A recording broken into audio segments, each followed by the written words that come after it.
Mtazamaji kutoka hapa katika chumba cha matangazo, ni matumaini yangu kwamba umekaribisha mwaka mpya, mwaka 2024 kwa amani. Asante sana kwa kujiunga nasi katika mwaka huu mpya, mwaka 2024. Bila shaka sisi hapa katika chumba cha habari tuko tayari kukupasha matukio aina ainati. Sasa hivi ikiwa ni saa 1 kamili saa za Afrika Mashariki. Mimi ni mtangazaji wako Paul Kirobi. Bila kupoteza wakati, wacha nikujuze yale ambayo tumekuandalia kwenye vidokezo.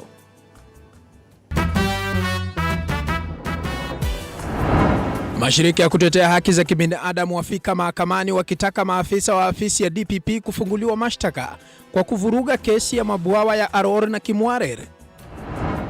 Kwanza nafanya window shopping, sasa sijui price imekuwa juu ama iko chini.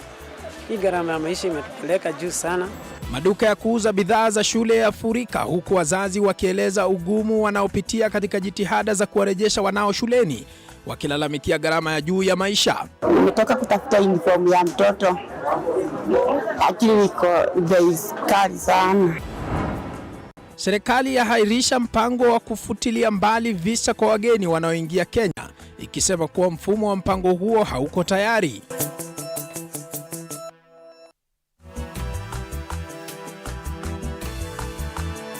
Tunafuatilia matangazo kupitia mtandao wa Facebook TV47 Live, tuandamane hadi tamati. Wasafiri wote wanaokuja Kenya kutoka nchi zinazohitaji visa kuruhusiwa kuingia humu nchini wataendelea kutuma maombi ya visa kwa njia ya kawaida hadi serikali itakapowasilisha mpango wa mabadiliko kwenye mfumo wa ETA. Ni kwa mujibu wa taarifa kutoka mamlaka ya usafiri wa anga ya Kenya KCAA. Tangazo hilo linakuja licha ya agizo la Rais William Ruto kuhusu wageni kutohitaji visa kuingia nchini Kenya. Grace Kuriakanja na maelezo zaidi. It is with great pleasure, as President of this extraordinary country, to make a historic announcement of the decision of the Government of Kenya. Beginning January 2024, Kenya will be a visa-free country. Hiyo ilikuwa takriban wiki 3 zilizopita. Tangazo hili lilitarajiwa kuanza kutekelezwa tarehe 1 Januari. Hata hivyo, inaonekana kuna mabadiliko ya sauti, kwani maagizo hayo yameahirishwa. Katika taarifa ya ndani, KCAA inasema wasafiri wote wanaokuja Kenya kutoka nchi zinazohitaji visa wataendelea kutuma maombi ya visa kwa njia ya kawaida hadi serikali iwasilishe mpango wa mabadiliko kwa mfumo wa ETA. Nitakueleza sababu, lakini kwanza tumsikilize Rais tena. To implement this new policy, we have developed a digital platform to ensure that all travelers to Kenya are identified in advance on an electronic platform. Consequently, all travelers will obtain electronic travel authorization as they come to Kenya. Hata hivyo, taarifa hiyo ya KCAA inasema kufuatia agizo la Rais kwamba Kenya itakuwa nchi isiyohitaji visa kuanzia Januari mwaka 2024, mfumo wa uidhinishaji wa kielektroniki wa kusafiri yani ETA uko katika mchakato wa maendeleo na utekelezaji. Mfumo huo wa kidijitali utahakikisha kuwa wasafiri wote kuingia Kenya wanatambuliwa mapema. Tazama, vyanzo ndani mwa KCAA vinasema walipata maagizo kutoka kwa idara ya uhamiaji ambayo bado imenyamaza kuhusu swala hili. Serikali kwa upande mwingine inasema kuna michakato ambayo inahitaji kufanywa na kwamba wasafiri wanapaswa kuwa na subra. Nikimnukuu afisa mmoja wa serikali, agizo lilitolewa ni rasmi kutoka Januari 1, lakini mfumo wa kielektroniki unapaswa kuanzishwa. Tunatumai kuwa hivi karibuni tunashughulikia vifaa na miundombinu. Mwisho wa nukuu. Kuanzishwa kwa njia ya kuingia Kenya bila ya stakabahi ya visa kunatazamiwa kuanzisha uhusiano mzuri wa kidiplomasia na kufanikisha maendeleo ya kiuchumi. Grace Kuriakanja, TV47. Asante sana mwanahabari wetu Grace Kuriakanja kwa taarifa hiyo. Kwingineko ni kwamba mashirika manne ya kutetea haki za kibinadamu yameishtaki upande wa mashtaka katika kesi ya shilingi bilioni 63 ya mabwawa ya Aror na Kimwarer kwa kuvuruga kesi hiyo. Mashirika hayo ambayo ni pamoja na Kenya Human Rights Commission, KHRC, Transparency International, Katiba Institute na Africa Center for Open Governance yanawataka mawakili Geoffrey Obiri na Oliver Mureithi kuwekwa korokoroni kwa madai ya kufeli kutoa ushahidi wa kutosha katika kesi hiyo. Zainab Mohamed na mengi zaidi. Chini ya mwezi mmoja baada ya aliyekuwa waziri wa fedha Henry Rotich na washtakiwa wenza kuondolewa lawama zote kuhusiana na sakata ya shilingi bilioni 63 ya ujenzi wa mabwawa ya Aror na Kimwarer, mashirika manne ya kutetea haki za kibinadamu yameshtaki upande wa mashtaka katika kesi hiyo kwa kuivuruga kesi hiyo. Mashirika hayo ambayo yanawashtaki mawakili Geoffrey Obiri na Oliver Mureithi yanaitaka mahakama kuwaweka korokoroni kwa madai ya kufeli kutoa ushahidi wa kutosha katika kesi hiyo. Hatua ya mashirika hayo yakijiri baada ya hakimu Eunice Nyutu kuelezea vikwazo alivyopitia wakati wa kudadisi kesi hiyo na kutaka maafisa hao wa umma kufunguliwa mashtaka kwa kutowajibika kikamilifu katika kesi hiyo. I hereby order that this ruling shall be placed before the Attorney General and the National Council of Administrative Justice with a view of sparking conversation on legal reforms on this issue. Aidha, mashirika hayo yanaitaka mahakama kutoa uamuzi wa kuondoa sheria inayozuia mawakili hao ambao wako chini ya afisi ya mashtaka ya umma kuchukuliwa hatua. Article 232 of the Constitution provides that no public servant can be held liable, can be sued, can be prosecuted while discharging their mandate. And therefore, that being the primordial law of Article 232, that is why I said constitutionally, this petition is misplaced.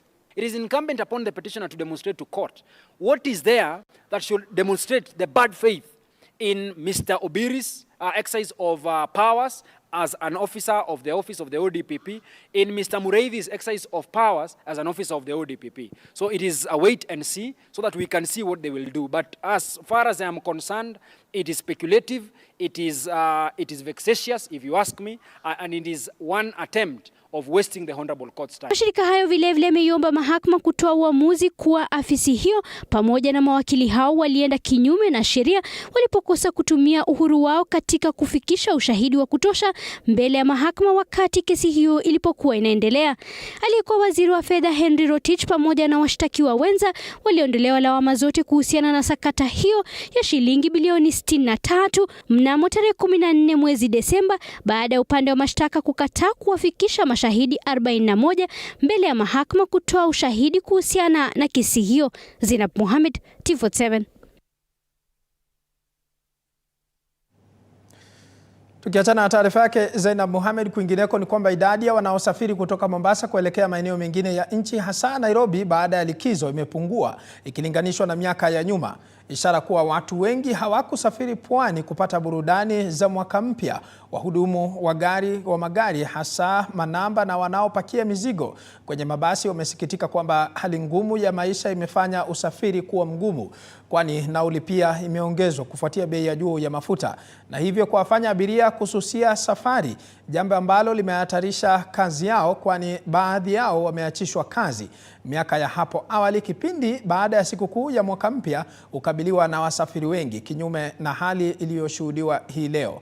Nauli ya usafiri kutumia reli ya SGR kutoka Mombasa hadi Nairobi pia inatarajiwa kuongezwa maradufu hadi shilingi 1,500. Kama unavyoziona hapa, hali imekuwa ngumu, abiria hakuna, ni mizigo kidogo, abiria shida. Kama unavyoona tunafanya kazi ya uzoefu tu kutokana na uwezo kukaa nyumbani, kuna watoto na nini, ukikaa na watoto nyumbani unapoteza vingi, na bidi tuhangaika hivyo hivyo kwa sababu unapata 200 ya kula. Kama mimi na kazi yangu ni ya kuload mizigo katika basi ya Simba Coach, kwa sababu nimefanya kwa muda mrefu, lakini hata ukiangalia hizi magunia zinazobebwa zikipeleka kwa basi, imebidi tuachie kazi mtu mmoja, sisi tukae bila kazi. Hata ukiangalia abiria, kampuni zote zimeongezea abiria fare iko juu. Sasa hakuna rush kabisa, abiria wenyewe ni wakubembeleza. Mpaka fatafate mtu mbembeleze, ndio yeye anataka kusafiri na familia, inabidi sasa awache familia. Kulingana vile uchumi imekuwa mbaya, imeumiza wazazi. Wazazi sasa wanaumia kulingana vitabu, wengi wameshindwa mpaka watoto wako nyumbani mpaka sasa. Jina ni Salvesa Mwaniki Buku. Nasafiri leo ndio niweze kuripoti kazi kesho. Ife imekuwa juu, naweza fikiria nirudi Pasaka kama itapungua, lakini kiongozi wetu asikie tu atupunguzie hii maisha, tujaribu kupungua sisi hata tujiweze pia. Kwa kazi zenyewe hakuna sahi. Kazi tulikuwa tupakia watu kama 6, sasa imebaki kazi ya mtu mmoja. Inabidi sasa unakaa tu hivi narudi nyumbani. Familia itaona huyu mtu ametoka kwa nyumba asubuhi au kama anasema ana hata shilingi. Na tukiangazia taarifa ya kushtukiza ni kwamba washukiwa wawili wa mauaji ya mwanariadha Benjamin Kiplagat walifikishwa mahakamani leo baada ya kukamatwa hapo jana na wataendelea kuzuiliwa kwa muda wa siku 21. Duncan Mutua anatuarifu mengi zaidi.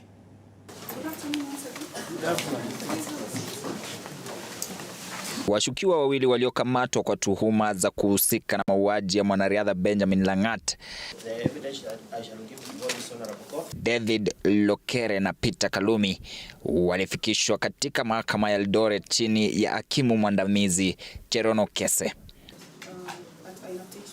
Wawili hao walikamatwa kutokana na video za uchunguzi wa polisi kupitia kanda ya CCTV iliyochangia pakubwa kukamatwa kwa wawili hao. Na wakati wa kusikilizwa kwa kesi hiyo, mwakilishaji wa washukiwa hao aliomba mahakama waachilie kwa dhamani ya pesa, huku akisema kuwa wawili hao walidhulumiwa wakati walipokuwa wakikamatwa. I'll be praying that if the investigating officer wants to continue carrying out investigations pending the charging of the accused persons, they should be released on police cash bail. And for the record, Your Honor, my clients, upon being arrested, they were assaulted. Lakini ombi lake lilikataliwa baada ya afisa ambaye anachunguza kesi hiyo, Inyasi Omwaniki, kuiomba mahakama wawazuilie wawili hao kwa muda mrefu ili kupatia uchunguzi muda mwafaka.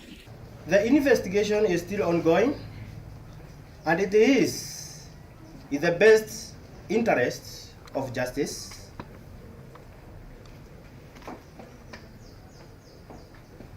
that the respondents be held in custody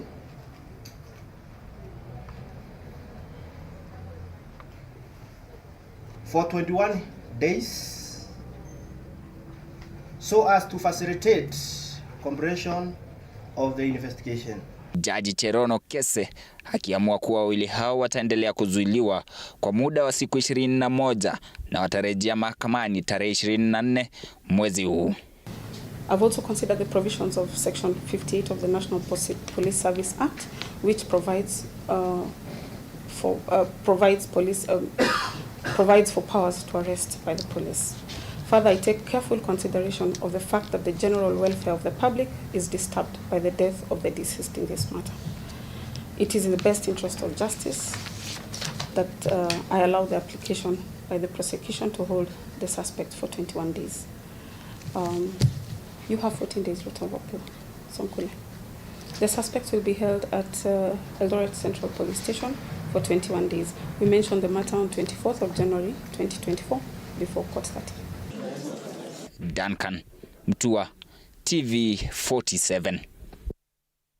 Asante sana mwanahabari wetu Duncan Mutua kwa taarifa hiyo. Kwingineko ni kwamba nchi ya Uganda imeishtaki Kenya katika mahakama ya haki ya Afrika Mashariki baada ya kunyimwa leseni na serikali ya Kenya ili kusafirisha mafuta kutoka Mombasa hadi Kampala. Katika kesi yake iliyowasilishwa na mwanasheria mkuu wa Uganda tarehe 28 mwezi uliopita, Uganda inasema juhudi za kupata leseni hiyo zimezimwa na Kenya baada ya Kenya kutoa masharti kadhaa, mojawapo ikiwa ni dhibitisho la mauzo ya lita milioni 6.6 za mafuta. Serikali ya Uganda sasa inataka mahakama hiyo ya kieneo kutoa amri kuondolewa kwa leseni hiyo.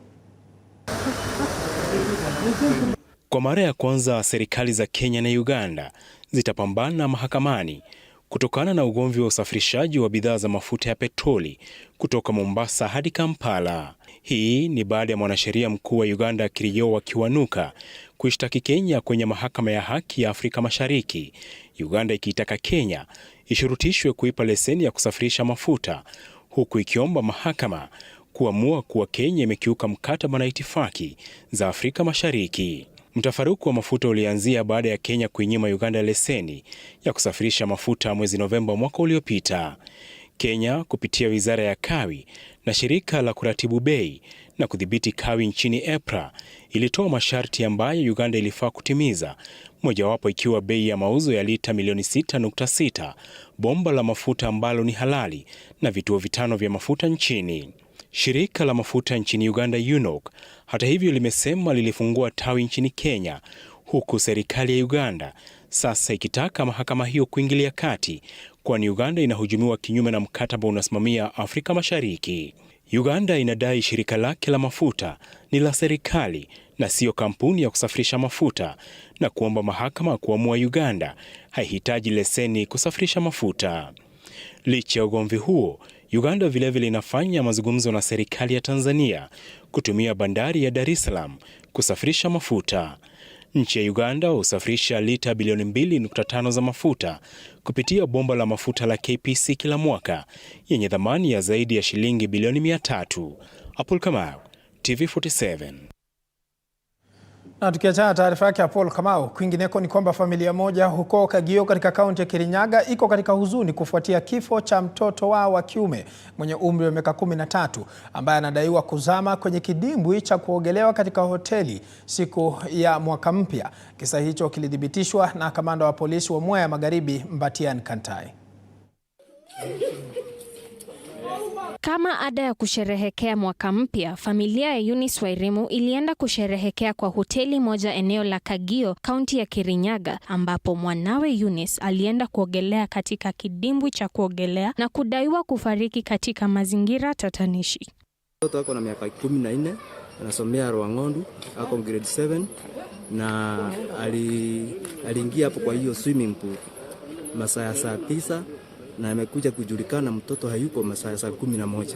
Baada ya mwili wa kijana huyo kutolewa kwenye kidimbwi jana usiku, kamanda wa polisi Mbatian Kantai alisema kuwa uchunguzi unafanywa ili kupata kiini cha kifo kwa vile mwili wake haukuwa na majeraha yoyote.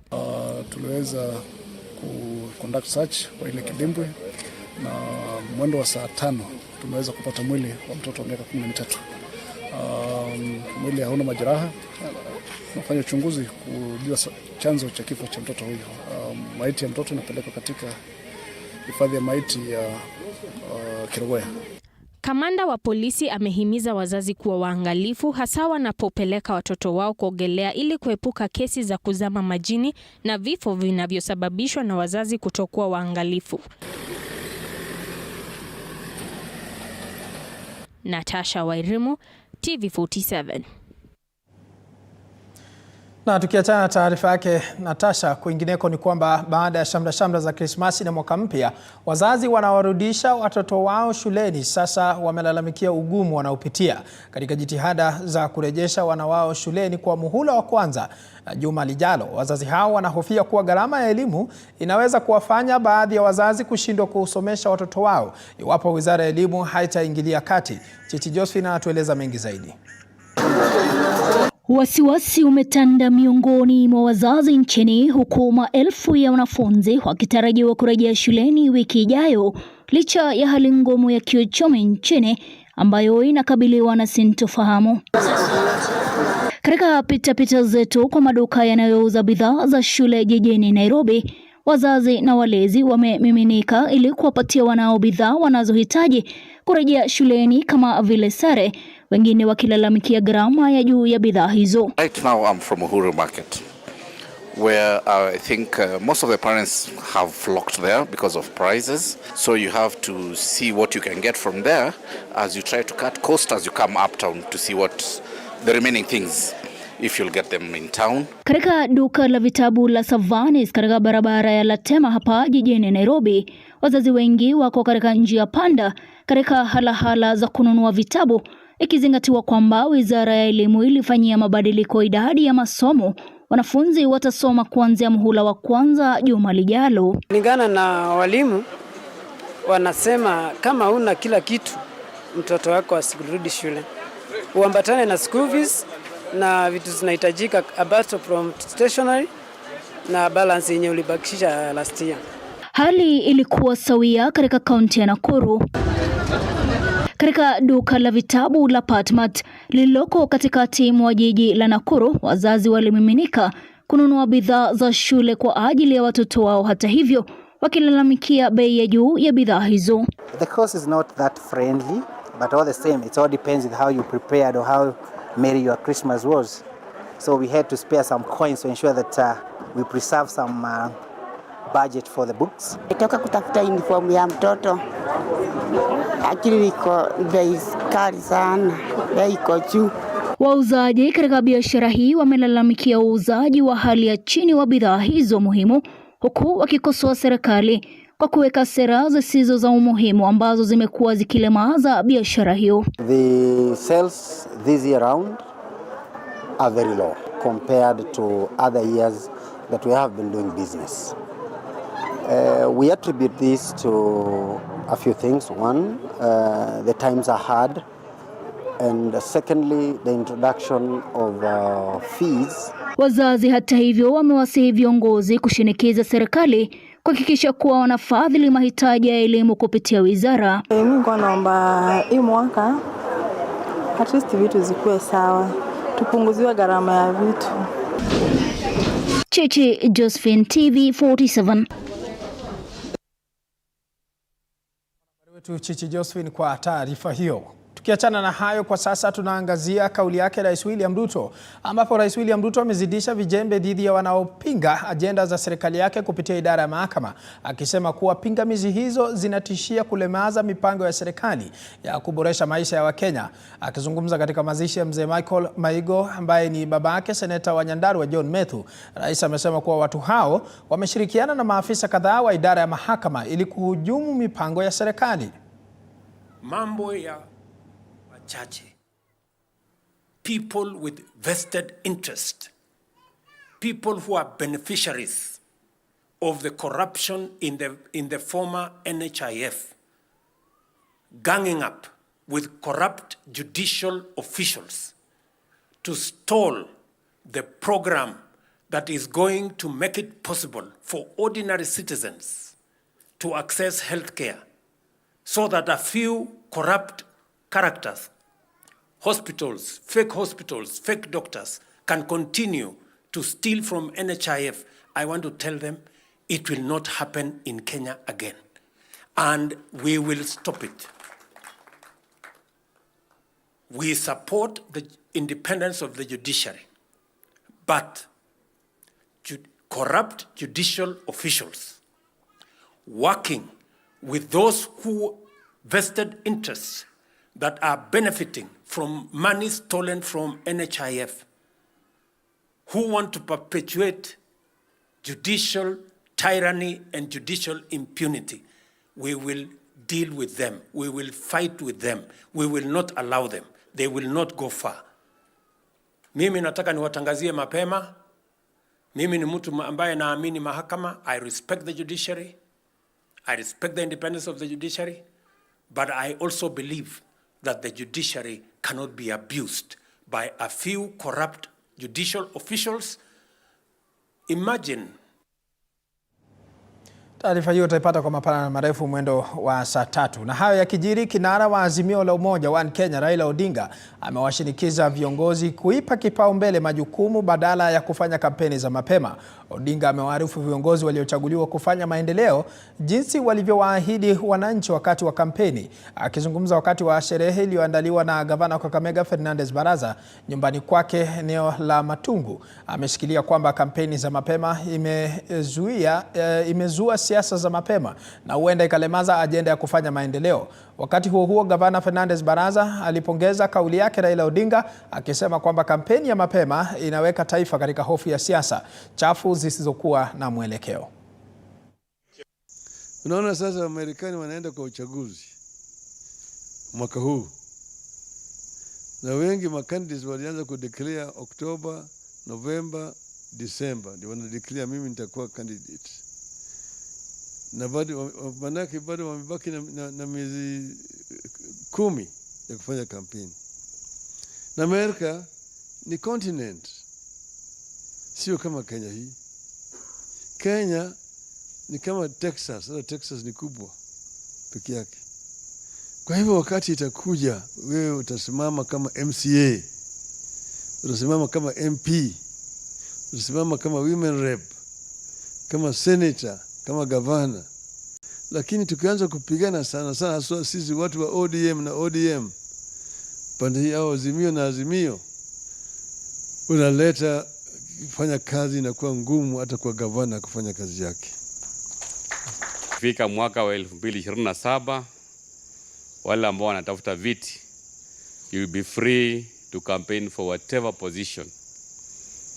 Na sisi tunasema hapa Kakamega ya kwamba tuko tayari anytime kukabiliana na yeyote ambaye anaona anaweza kumenyana na Italanyi. Hinabwene.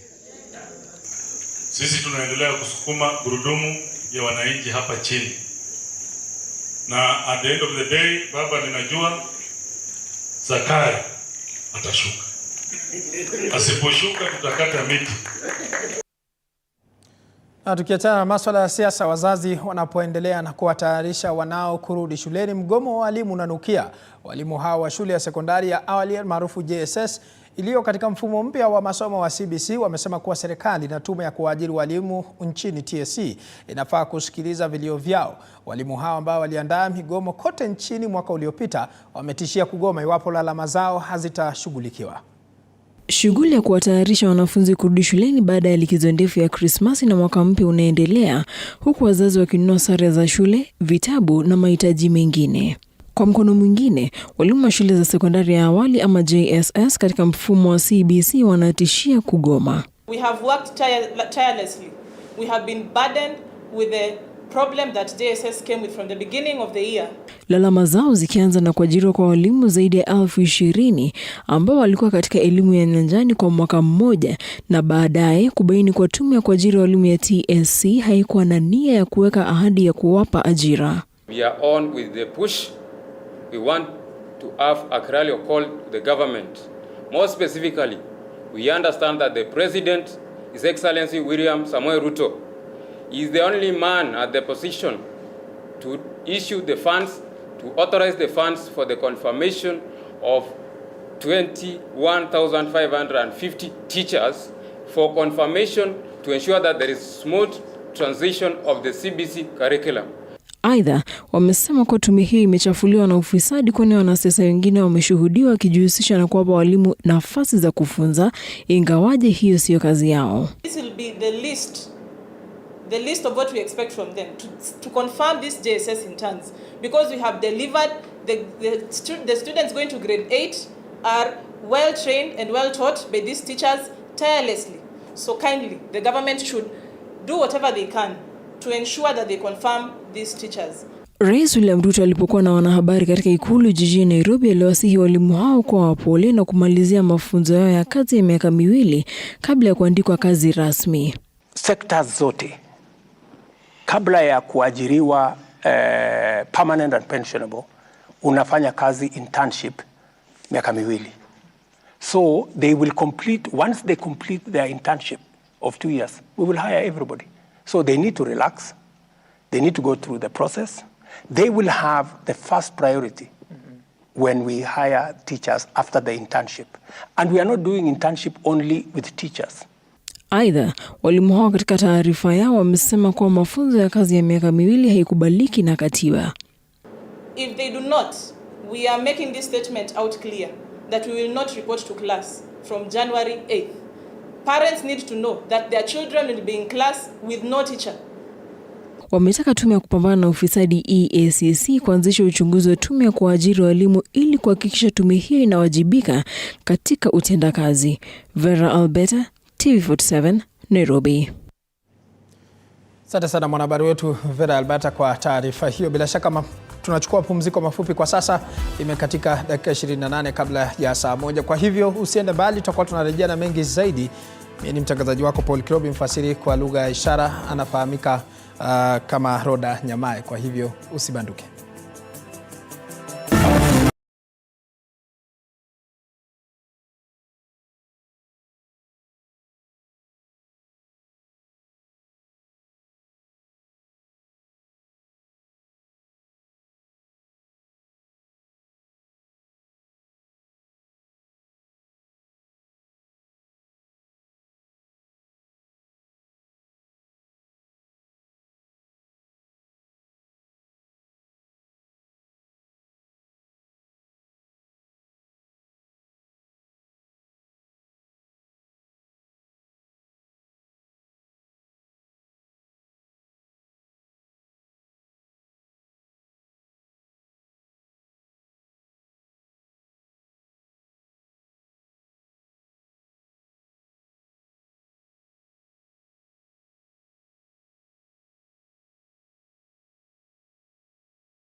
Awamu nyingine ni kupashe mengi zaidi. Mimba za utotoni zimeripotiwa kuwa kikwazo kikubwa katika vita dhidi ya maambukizi ya virusi vya ukimwi. Katika kaunti ya Meru, visa hivyo vimeonekana kuongezeka kwa kiwango kikubwa, huku asilimia 26 ya wasichana wenye umri wa miaka 10 hadi 19 wakiwa ni wajawazito au tayari wamejifungua. Mwanahabari wetu Andin Kilemi alizuru kaunti ya Meru na sasa anasimulia jinsi mimba hizo za mapema zinaathiri maisha ya vijana eneo hilo. Anawasili katika hospitali hii ya kaunti ndogo ya Mutwate iliyoko eneo bunge la Igembe kaskazini kaunti ya Meru kwa huduma ya uzazi. Huyu ni Akida, sio jina lake halisi, ni mwenye umri wa miaka 19 ila ni mama wa mtoto wa miezi 5. Akida anaandamana na binamu yake ambaye anamsaidia kumshughulikia mwanawe wa miezi 5, kwani kutokana na hali yake ya ulemavu hawezi kumshughulikia vilivyo. Tulikuwa tunakaa tukiwa marafiki, ananiambia tufanye kitendo, ninamwambia hapana. Sasa hiyo kutoka hapo nikiwa namwambia hapana. Hiyo siku akaniambia sasa, naniaje wewe utakangi kitendo na unakaa rafiki yangu? Unaonanga wasichana wengine wanafanyanga hivi vitu. Na mbona utakangi, unasema utachapwa na wazazi? Tutaenda na mzazi hata jua huko nyumbani, tutaenda na turundi kutoka hapa tukaenda na nikarudi na wazazi hawakujua. Akida alizaliwa akiwa na maradhi yanayoacha mwanya katika uti wa mgongo, maradhi yanayosababishwa na kutokomaa vilivyo kwa mtoto akiwa kwenye chupa tumboni mwa mamake. Nilikuwa najiuliza sasa sina mguu nitatoa wapi ya kulea mtoto? Na wakati hata naishi vibaya, nasema niwe haka katoto nirudi shule. Nasikia tu kuna hata wakati nilichukua blanketi nikafunikia, nikasikia tu roho tena, nikasikia tu vibaya tena, nikachukua nikafunua nikaanza kushikilia tu akiwa kametoa pumzi. Akida ni miongoni mwa wasichana wengine wengi wanaofika katika kituo hiki cha afya cha Mutwate, ambacho kwa siku hupokea angalau wasichana 7 hadi 10 wa umri wa miaka 10 hadi 19 wakisaka huduma ya uzazi. In January, we had 63 mothers, with one being in the age bracket of 10 to 14. In February, we had that two in the age bracket of 10 to 14. In March, we had 29. In April, we had 24. In May, we had 50. In June, we had 66, with 4 in the age bracket of 10 to 14. Ongezeko la visa vya mimba za utotoni katika eneo bunge la Igembe kaskazini kaunti ya Meru limehusishwa na umaskini unaoshuhudiwa katika jamii hiyo. So one of the challenges we have here is that transaction of sex is being driven by the cash crop that is grown here, which is the mirror that has liquid money. So in essence, what we are saying is that the system is organized in a way that is easy for a girl or a small child to have sex for pay. And that is part of what the culture that we're talking about. Utamaduni uliokita mizizi katika jamii hii ya Meru hapa Mutwate, Igembe kaskazini, pia ni kichochezi kingine kikuu cha ongezeko la mimba hizo za mapema. Utamaduni unaofahamika kama gishiaro. Hili ni agano la jadi la undugu na ambalo sasa linatumika ndivyo sivyo kuwalinda wanaowatia mimba watoto wa umri mdogo. It's a long cultural, can call it covenanted brotherhood. Long time, our great-grandfathers had this agreement with the different clans because of conflict. So it was brought in to keep peace and peaceful coexistence between the communities, within the community. The consequences of Ichiaro are grave.